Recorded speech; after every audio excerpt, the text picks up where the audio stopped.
میں نے کسی حاکم کی بات ماننی ہے تو کس انداز میں ماننی ہے؟ کیا میرا ایمان بچ سکتا ہے؟ اگر حاکموں سے بغاوت کرو گے تو کچل دیے جاؤ گے، اگر وہاں حکمت کے ساتھ چلو گے تو اپنا آپ بچا لو گے اور تمہارا دین بھی بچ جائے گا۔ آج یہی معاملہ چل رہا ہے کہ ہم نے حکمت چھوڑ دی ہے، بزرگوں کے پاس بیٹھنا چھوڑ دیا ہے، ہم نے علم دین والوں کے پاس بیٹھنا چھوڑ دیا ہے، جس وجہ سے ہر طرف سے پریشانی ہو رہی ہے۔ ہم مشورہ دین اور دنیا کا معاملہ دنیا والے سے جا کر پوچھتے ہیں، یہ کرنا چاہتے ہیں کیسے کریں؟ وہ دنیا والا پھر دنیا میں پھنسا کے رکھتا ہے۔ آخرت والے سے جا کر پوچھو، جس کے ساتھ دنیا بھی ہے آخرت بھی ہے، اس کے ساتھ جا کر اس کے پوچھو تو وہ تمہیں بتائے گا کہ دین بھی بچانا ہے تو ایسے بچاؤ اور دنیا بھی بچانی ہے تو اس طرح بچاؤ۔ آج ہماری دنیا بھی خطرے میں ہے، دین بھی خطرے میں ہے، یہ دونوں چیزیں ہمارے سامنے آ رہی ہیں، اور نبی رحمت صلی اللہ علیہ وسلم نے ہمیں حکمت کی تعلیم دی ہے اور حکمت سکھائی ہے کہ حکمت کے ساتھ چلو گے تو بچ جاؤ گے، اگر حکمت کے ساتھ نہیں چلو گے تو تباہ ہو جاؤ گے۔ یہ ساری چیزیں ہمارے سامنے موجود ہیں اور پیارے آقا صلی اللہ علیہ وسلم نے یہ ساری چیزیں ہمیں بتائی ہیں اور فرمایا فاذکرونی اذکرکم واشکرونی ولا تکفرون۔ اگر تم سکون حاصل کرنا چاہتے ہو، قلبی سکون حاصل کرنا چاہتے ہو، مطمئن ہونا چاہتے ہو، نفس کو مطمئن کرنا چاہتے ہو تو اللہ کا ذکر کرو، اللہ کا ذکر کرو۔ فاذکرونی اذکرکم، اللہ کو یاد کرو، اللہ کو ایسے یاد کرو کہ وہ تمہیں یاد کرے گا۔ فرمایا جب اللہ رب العالمین کو یہ کوئی یاد کرتا ہے تو اللہ تعالیٰ فرشتوں کو جمع کر کے کہتے ہیں اے فرشتوں دیکھو یہ بندہ مجھے یاد کر رہا ہے، تم بھی اس کو یاد کرو، میں بھی تمہارے ساتھ اس کو یاد کرتا ہوں۔ فرشتے کو ساتھ ملا کر اللہ رب العالمین اس بندے کو یاد کرتے ہیں۔ فاذکرونی اذکرکم، جب تم مجھے یاد کرو گے میں تمہیں دنیا میں کی محفل میں دنیا والوں کے اندر بیٹھ کر تم مجھے یاد کرو گے تو میں تمہیں فرشتوں کی مجلس میں یاد کروں گا۔ رحمت دو عالم صلی اللہ علیہ وسلم نے فرمایا جب فجر کی نماز کا وقت ہوتا ہے فرشتے آسمان پہ چلے جاتے ہیں، یہ رات بھر تمہاری نگرانی کرتے ہیں، ان کی ڈیوٹی چینج ہو جاتی ہے، وہ آسمان پہ چلے جاتے ہیں، آسمان سے دوسرے فرشتے آتے ہیں۔ اللہ تعالیٰ کے پیارے پیغمبر نے فرمایا جب آسمان پہ چلے جاتے ہیں اللہ تعالیٰ پوچھتے ہیں کہاں سے آئے ہو؟ وہ کہتے ہیں اللہ ہم ان بندوں سے آئے ہیں جو تیرے ذکر میں مشغول تھے، تیری عبادت میں مشغول تھے، فجر کی نماز پڑھنے کے گواہ بھی بن گئے۔ فرمایا انہوں نے فجر کی نماز ادا کی، ان کے نام لکھ کر ہم لائے ہیں۔ فجر کی نماز میں اجتماعیت کے ساتھ نماز پڑھتے، جماعت کے ساتھ نماز پڑھتے تھے، اے اللہ ہم یہ گواہی دیتے ہیں تو ان کو بخش دے۔ اللہ تعالیٰ فرماتے ہیں فرشتوں گواہ رہو یہ فجر پڑھنے والے کی میں نے بخشش کر دی، گواہ رہو۔ اور شام کو جب تبدیلی ہوتی ہے عصر کے وقت، فجر کے وقت اور عصر کے وقت، اسی لیے فرمایا حافظوا علی الصلوات والصلاۃ الوسطی، درمیان والی نماز کی حفاظت کرو۔ یہ درمیان والی نماز عصر ہے، اس کی حفاظت کرو، اس کی حفاظت میں بڑی حکمت پوشیدہ ہے۔ اللہ رب العالمین کے پیارے رسول صلی اللہ علیہ وسلم نے فرمایا وہ جو فجر کے وقت آئے تھے اب یہ فرشتوں کی ڈیوٹی ختم ہو گئی، اب دوسرے فرشتے آ رہے ہیں، یہ آسمان پہ چلے جائیں گے، اور یہ آسمان پر جب چلے جاتے ہیں اللہ رب العالمین فرماتے ہیں اے فرشتوں کہاں سے آئے ہو، کیا دیکھ کے آئے ہو؟ سب کہتے ہیں اے اللہ ہم وہ دیکھ کے آئے ہیں کہ تمہارے سامنے بیان کریں گے، آپ خوش ہو جائیں گے۔ اللہ فرماتے ہیں فوراً بیان کرو۔ وہ کہتے ہیں ہم ان لوگوں سے آئے ہیں جو نماز میں تھے، ہم جب گئے تھے پھر بھی نماز میں تھے، اور ہم جب آئے ہیں پھر بھی نماز میں ہیں۔ وہ جانے والے بھی گواہ بن گئے، آنے والے بھی گواہ بن گئے۔ اللہ رب العالمین فرماتے ہیں یہ فرشتے جو گواہی دیتے ہیں اے اللہ اے پیارے پیغمبر میں نے ان کی گواہی کو قبول کر دیا، ان نمازیوں کو میں نے بخشش کر دی، ان لوگوں کی بھی بخشش ہو گئی، صرف نماز پڑھنے کے لیے، باقی کوئی کام نہ کرو، پابندی کے ساتھ نماز پڑھ لو۔ اب بہت سارے لوگ سوالات کرتے ہیں، کہتے ہیں ایک کہتا ہے جہاں ہاتھ باندھ کے نماز پڑھو، ایک کہتا ہے جہاں ہاتھ باندھ کے نماز پڑھو، ایک کہتا ہے سورۃ فاتحہ پڑھو، اگر امام کے ساتھ ہو پھر بھی پڑھو، امام کے بغیر ہو تو پھر بھی پڑھو، سورۃ فاتحہ کے بغیر نماز نہیں ہوتی۔ حدیث موجود ہے کہ جو بندہ سورۃ فاتحہ نہیں پڑھتا اس کی نماز نہیں ہوگی، وہ نماز نہیں ہوتی جس میں سورۃ فاتحہ نہ پڑھی جائے۔ اب اس کا حکم کیا ہے؟ ہم پریشان ہیں یار، ایک مولوی یہ کہتا ہے، دوسرا مولوی یہ کہتا ہے۔ اس مسئلے کو سمجھنا ہمارے لیے انتہائی ضروری ہے۔ سورۃ فاتحہ کا پڑھنا ضروری اور لازمی ہے۔ امام کے پیچھے آپ اگر نماز پڑھتے ہیں، خواہ وہ جری نمازی ہوں یا سری نمازی، جری کیا ہے سری کیا ہے، ایک آہستہ پڑھنی ہے، ایک آواز میں پڑھنی ہے، ایک قرات میں پڑھنی ہے اونچی آواز میں، ایک آہستہ پڑھنی ہے، جری اور سری۔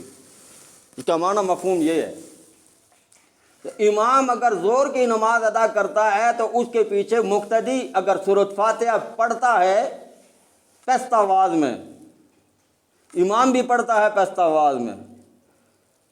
امام مالک رحمۃ اللہ علیہ کے نزدیک ٹھیک عمل ہے۔ امام ابو حنیفہ رحمۃ اللہ علیہ فرماتے ہیں کہ امام کا پڑھنا بیعین ہی مقتدی کا پڑھنا ہے، لہذا مقتدی کا پڑھنا ضروری نہیں ہے، امام ہی پڑھ لے بس، کیونکہ اس نے امام کے پیچھے یہ نیت کر لی ہے پیچھے اس امام کے اللہ اکبر۔ اب امام جانے اور نماز جانے، ہم نے امام کی اقتداء کی ہے، ہم نے امام کو وکیل بنایا ہے، یہ ہمارا وکیل ہے اللہ کی عدالت میں، لہذا ہم سورۃ فاتحہ نہیں پڑھیں گے۔ اس کی وجہ وہ یہ دلیل پیش کرتے ہیں کہ بے شک یہ حدیث موجود ہے، جو بندہ سورۃ فاتحہ نہیں پڑھتا اس کی نماز نہیں ہوتی، یہ موجود ہے، یہ تنہائی کے لیے ہے۔ اگر بندہ الگ کھڑا ہو کے نماز پڑھتا ہے، جماعت کے ساتھ نہیں پڑھتا، تو اس کے لیے سورۃ فاتحہ ضروری ہے۔ امام صاحب فرماتے ہیں کہ اذا قرئ القرآن فاستمعوا وانصتوا لعلکم ترحمون، جب قرآن پڑھا جائے تو تم خاموشی کے ساتھ سنا کرو تاکہ تم پر رحم کیا جائے۔ یہ دلیل ہے امام ابو حنیفہ رحمۃ اللہ علیہ کی۔ امام شافعی رحمۃ اللہ علیہ فرماتے ہیں امام کے پیچھے ہوں یا امام کے پیچھے امام قرات اونچی آواز میں کرے یا آہستہ آواز میں، دونوں صورتوں میں پڑھی جائے گی۔ آپ نے دیکھا ہوگا کہ بہت سارے لوگ نماز، مولوی حضرات نماز پڑھتے ہیں آرام سے قرات کرتے ہیں، کیسے الحمدللہ رب العالمین، خاموش ہو جاتے ہیں تاکہ پیچھے والا بھی پڑھ لے۔ تو طریقہ کار انہوں نے یہ بنایا ہوا کہ پیچھے والا بھی سورۃ فاتحہ پڑھ لے، ہم بھی پڑھ لیں، ان دونوں کی نماز ہو جائے گی۔ لیکن امام شافعی رحمۃ اللہ علیہ کہتے ہیں خواہ وہ سری ہوں یا جری، دونوں صورتوں میں ہم نے امام کی اقتداء تو کی ہے لیکن سورۃ فاتحہ لازمی پڑھنی ہے۔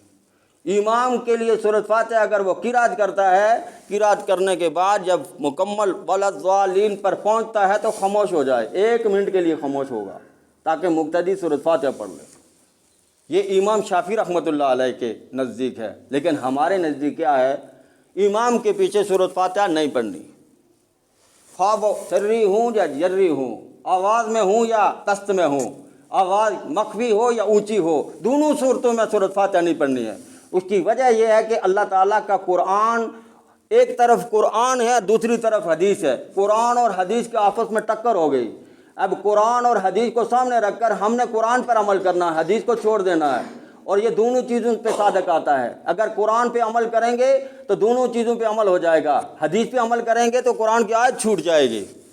اس لیے امام ابو حنیفہ رحمۃ اللہ علیہ فرماتے ہیں کہ دونوں صورتوں میں آپ نے پست آواز میں، دل میں بھی نہیں پڑھنی، بس امام پڑھ رہا ہے، امام کے دھیان کو دیکھو، آپ نے نہیں پڑھنی ہے۔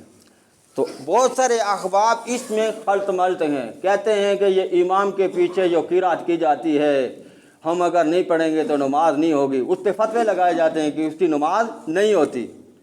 اب اس کی نماز تو ہوگی، کیوں نہیں ہوگی؟ اس لیے ہوگی کہ اس نے جو کہا کہ میں اس پیچھے میری نماز اس امام کے پیچھے ہے، میں اقتداء کرتا ہوں، اور امام کی اجازت کے بغیر مقتدی نہ سلام پھیر سکتا ہے، نہ قیام کر سکتا ہے، نہ رکوع کر سکتا ہے، امام سے پہلے سجدے میں بھی نہیں جا سکتا، امام سے پہلے اتحیات میں بھی نہیں بیٹھ سکتا، امام سے پہلے وہ کھڑا بھی نہیں ہو سکتا، امام کے ساتھ کھڑا ہوگا۔ اور امام سے پہل کرنے والے کے بارے میں فرمایا نبی رحمت صلی اللہ علیہ وسلم نے کہ اس کی شکل بگڑ جائے گی۔ جو امام سے پہلے حرکت کرتا ہے، امام کی حرکات کے بعد حرکت کرے، امام اللہ اکبر کہے پھر وہ اللہ اکبر کہے، امام رکوع میں جائے پھر وہ رکوع میں جائے، امام سے پہلے ہی رکوع کر لیا، امام سے پہلے ہی سجدہ کر لیا، امام سے پہلے ہی قیام کر لیا، فرمایا یہ عادت چھوڑنی پڑے گی. اگر کسی کو مسئلہ پتہ نہیں ہے تو پتہ ہونا چاہیے کہ اس کے بعد ہم یہ عمل نہیں کریں گے. کوئی اگر کرتا ہے تو اس عمل کو چھوڑ دے. یہ بہت برا عمل ہے. امام سے پہلے کھڑا ہونا، امام سے پہلے رکوع میں جانا، امام سے پہلے بیٹھ جانا، یہ اس کے لیے نقصان دہ ہے. امام کی ابتدا کی نیت کی ہے، لہذا اس کو امام کی تابعداری کرنی پڑے گی. سلام پھیر لے، دعا مانگے یا نہ مانگے اس کے لیے ضروری نہیں، وہ چلا جائے بے شک، لیکن سلام تک وہ امام کے تابع رہے گا. اور امام کی ابتدا کرنا اس کے لیے ضروری ہے، واجب ہے. اور یہ واجب اگر اس نے چھوڑ دیا تو اس کی نماز نہیں ہوگی. تو پہلی بات یہ، ہم نے کیا کرنا ہے، امام پڑھے یا نہ پڑھے اس سے ہمیں کوئی غرض نہیں. نیت اگر امام کے پیچھے کر لی تو بس امام اس فرض نماز کا ضامن ہو گیا. اور مقتدی کو امام کی حرکات سکنات کے ساتھ حرکت کرنی چاہیے. اور تسبیحات وہ اگر 2 پڑھ کے کھڑا ہو جاتا آپ بھی کھڑے ہو جائیں. یہ نہ کہیں گے اس نے 2 پڑھی ہیں تو کھڑا ہو گیا. وہ امام کر رہا ہے یہ حرکت، اس کے تابع ہیں آپ. آپ نے اگر 2 پڑھی ہیں، امام نے 3 پڑھ کے وہ کھڑا ہو گیا تو آپ کھڑے ہو جائیں. بہت سارے لوگ اپنی تسبیحات پوری کرتے ہیں. بہت سارے لوگ ایسا کرتے ہیں، ایسا عمل درست نہیں ہے، ایسا قاعدہ درست نہیں ہے. امام نے پڑھ لیا بس یہی کافی ہے. لیکن امام شافعی رحمۃ اللہ علیہ سخت مخالفت کرتے ہیں اس بات کی. وہ کہتے ہیں کہ جو بھی عمل کرے، مقتدی کرتا ہے، امام کرتا ہے، دونوں کو کرنا چاہیے. ان کی بات اپنی جگہ پہ، لیکن امام ابو حنیفہ رحمۃ اللہ علیہ نے جو فرمایا وہ بات بھی آئی نہیں، قرآن اور حدیث کے دائرے کے اندر ہے. وہ بھی قرآن اور حدیث بیان کرتے ہیں، وہ حدیث پہ عمل کرتے ہیں، قرآن کی آیت چھوٹ جاتی ہے. اس لیے یہ چیز ضروری ہے. اور دوسری بات یہ ہے کہ فذکرونی اذکرکم واشکروا لی ولا تکفرون. آپ تنہائی میں بیٹھیں اللہ کو یاد کریں، آپ مجلس میں بیٹھیں اللہ کو یاد کریں. ہر وقت آپ کا دھیان اور آپ کی سوچ اور آپ کی فکر کھانے پینے کے علاوہ، باقی معاملات کے علاوہ اللہ کے ذکر کی طرف متوجہ ہونا چاہیے. ہر وقت اللہ کا ذکر کرنا چاہیے. اور ذکر کون سا اچھا ذکر ہے؟ فرمایا لا الہ الا اللہ. لا الہ الا اللہ کا ذکر کیا کرو. اور لا الہ الا اللہ کی طاقت میں نے آپ کو پہلے بتائی تھی کہ اس کی کتنی بڑی طاقت ہے. اللہ رب العالمین نے اس میں کتنی طاقت رکھی ہوئی ہے. لا الہ الا اللہ کا ذکر کرو. یہ انبیاء کا ذکر ہے، یہ صلحاء کا ذکر ہے، یہ اولیاء استیاء کا ذکر ہے. اور اس ذکر کو آپ کیسے کریں گے؟ لا الہ الا اللہ، لا الہ الا اللہ، لا الہ الا اللہ، لا الہ الا اللہ. جب سانس ختم ہو جائے تو محمد رسول اللہ پڑھ لیا کرو. یہ طریقہ ہے ذکر کرنے کا. اور یہ ہمیں ان چیزوں پہ توجہ دینی چاہیے کہ جب ہم خالی مجلس میں بیٹھیں، سبحان اللہ والحمد للہ ولا الہ الا اللہ واللہ اکبر ولا حول ولا قوۃ الا باللہ العلی العظیم. فرمایا جو بندہ سبحان اللہ والحمد للہ ولا الہ الا اللہ واللہ اکبر ولا حول ولا قوۃ الا باللہ العلی العظیم پڑھتا ہے تو ایک غلام آزاد کرنے کا ثواب اس کو مل جاتا ہے. یہ الفاظ ایسے ہیں تو ایک غلام آزاد کر لیا. لا الہ الا اللہ وحدہ لا شریک لہ لہ الملک ولہ الحمد وہو علی کل شیء قدیر. فرمایا کہ یہ ایک قیدی، مسلمان قیدی کو چھڑانے کے برابر اس کو ثواب ملے گا. یہ اتنا بڑا اجر ہے. تو یہ چھوٹی باتیں ہمیں اس پر عمل کریں تو ہماری زندگی بن جائے گی. نماز کی پابندی لازمی کریں، نماز ضروری ہے. اور نماز فرمایا من ترک الصلاۃ متعمدا فقد کفر. جس نے جان بوجھ کر ایک نماز چھوڑ لی اس نے کفر کر لیا. اور جو دن میں 5 مرتبہ اگر نماز نہیں پڑھتا، 5 مرتبہ کفر کرتا ہے، اور مہینے کے بعد یا ہفتے کے بعد آ کے چند ایک بس 2 رکعت پڑھ لی تو اس کا کیا حال ہوگا؟ وہ کفر پہ کفر کیے جا رہا ہے. اور مسلسل تکرار سے اگر لگاتار کفر کرتا رہے تو بندہ کفر کے اندر داخل ہو جاتا ہے. کلمہ پڑھنے کے باوجود وہ کافر بن جاتا ہے. اور کلمہ ہم نے پڑھا ہوا الحمدللہ، اس کلمے کی حفاظت کرو. یہ اس طرح ہے کہ فرمایا کہ یہ کلمے کی حفاظت تمہاری اس طرح ہوگی کہ تم یہ اپنے اعمال کو درست کرو گے، کلمہ مضبوط ہوگا. اپنے اعمال کو صحیح طریقے سے کرو گے، عمل دکھاؤ گے تو اللہ تعالیٰ تمہارے کلمے کو مضبوط کرے گا. تمہارا دل اللہ کی طرف متوجہ ہوگا، اللہ کے رسول کے عمل کی طرف متوجہ ہوگا، اور تمہیں عمل کرنا بھی آسان ہو جائے گا. ہم اگر اللہ اکبر کی صدا لگتی ہے، یہ سن کر یہ کہتے ہیں اللہ سب سے بڑا ہے، اللہ سب سے بڑا ہے، پھر کاروبار دوسری تیسری چیزیں یہ چھوٹی چھوٹی نظر آنی چاہیے. اللہ سب سے بڑا ہے، پھر وہ بڑا ہے، پھر اس کے سامنے جانا چاہیے. اور ہم کیا کرتے ہیں جب آذان ہوتی ہے یا ہمیں کام یاد آ جاتا ہے، اس سے پہلے بیٹھے رہتے ہیں ہاتھ پہ ہاتھ رکھ کے. جب اذان ہوتی ہے تو پھر ہمیں یاد آتی ہے فلانا کام کرنا، چلو یہ کر کے اس کے بعد نماز پڑھ لیں گے. نماز بھی گئی، جماعت بھی گئی اور ثواب بھی گیا. اور پھر اذان کے دوران جب اذان ہوتی ہے تو اذان خاموشی کے ساتھ سنو. حضور صلی اللہ علیہ وسلم نے فرمایا کہ 5 چیزیں انسان کی ہلاکت میں داخل ہیں. 5 چیزیں. پہلی چیز، بندے کو سامنے جب اذان ہوتی ہے تو اذان کا جواب نہیں دیتا. دوسری چیز، آپ صلی اللہ علیہ وسلم نے فرمایا میرا نام نامی اس میں گرامی آئے تو وہ مجھ پہ درود نہ پڑے. یہ ہلاکت کی نشانی ہے. جو مسلمان ہے پیارے آقا کا نام آئے تو صلی اللہ علیہ وسلم لازمی کہہ دیا کرے، دل میں کہے یا اونچی آواز میں کہے لازمی، یہ اس کے لیے ضروری اور لازمی ہے.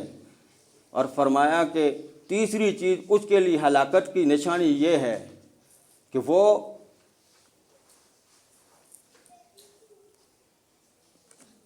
دو چیزیں اس کے سامنے ہیں. ایک یہ کہ اللہ کا حکم، اور دوسرا یہ ہے کہ دنیا کی معاملات. اگر وہ اللہ کے حکم کے اذان ہوتی ہے فوراً نماز کے لیے نہیں جاتا، یہ اس کی ہلاکت کی نشانی ہے. یہ اس کی ہلاکت کی نشانی ہے کہ وہ اللہ کے گھر کی طرف اس کو بلایا جائے اور وہ اللہ کے گھر کی طرف نہ جائے. یہ اس کے لیے ہلاکت کی نشانی ہے. اور ہم اپنے آپ پہ غور کریں، اپنی طرف دیکھیں تو ہم یہ سمجھ بیٹھیں گے کہ واقعی ہم غلطی کر رہے ہیں. یہ نماز میں کوتاہی یہ ہمارے لیے ہلاکت ہے. آپ صلی اللہ علیہ وسلم نے فرمایا جو فجر کی نماز پابندی کے ساتھ ادا کرتا ہے میں اس کے رزق میں کمی نہیں دیکھتا، اس کے رزق میں فراوانی ہوتی ہے. کیونکہ صبح کے ٹائم رزق کے دروازے کھل جاتے ہیں اور انسان کو فجر کے ٹائم کے بعد جا کر اپنے روزگار کی تلاش ہوتی ہے اور اللہ تعالیٰ اس کے لیے آسانیاں پیدا کر دیتے ہیں. اور فجر کی نماز کے بعد سورہ یاسین اس کا معمول جو بنا لیتا ہے، فرمایا کہ رزق کی کمی کیا، وہ رزق تقسیم کرے گا، لوگوں کو بھی دے گا، ضرورت مندوں کو بھی دے گا. اب بہت سارے لوگ ایسے کہتے ہیں کہ سب کچھ کرنے کے باوجود ہم پھر بھی غریب ہی رہتے ہیں. اصل مسئلہ یہ ہے کہ سورہ یاسین ہم پڑھتے ہیں تلفظ کے ساتھ، اعراب کے ساتھ، اس کو اگر معنی مفہوم تو سمجھ کر پڑھیں پھر جا کر اس کا عمل اثر کرتا ہے. ہم درود پاک پڑھتے ہیں، درود پاک کا مطلب ہمیں نہیں آتا، اس کا معنی مفہوم نہیں آتا تو ہم اس کو سمجھ نہیں سکتے، اس کا عمل ہم پہ اثر نہیں کرے گا. آپ نے دیکھا ہوگا بہت سارے لوگ قرآن پڑھتے ہوئے روتے ہیں، وہ اس لیے روتے ہیں کہ ان کو قرآن سمجھ آ گیا، ایک ایک آیت ان کے دل کو ہلا رہی ہے اور وہ اس آیت کو پڑھ کر اپنے آپ پہ وہ لاگو کرتے ہیں تو کانپتے ہیں کہ کہیں ایسا نہ ہو کہ اللہ کا مجھ پہ کسی ایک غلطی پہ عذاب نہ آ جائے. اللہ کے عذاب سے وہ لوگ نماز کے اندر بھی ڈرتے ہیں اور ہم لوگ برائی کرتے ہوئے بھی اللہ کے عذاب سے نہیں ڈرتے. ہم لوگ اللہ کے حکم کو چھوڑ کر بھی نہیں ڈرتے اور نماز معمولی سا ایک معمول بنایا ہوا ہے. پیارے آقا صلی اللہ علیہ وسلم نے فرمایا 3 چیزیں مجھے بہت زیادہ پسند ہیں، 3 چیزیں مجھے بہت خوبصورت لگتی ہیں. پہلی چیز یہ کہ مجھے خوشبو بہت زیادہ پسند ہے، خوشبو مجھے بہت زیادہ پسند ہے.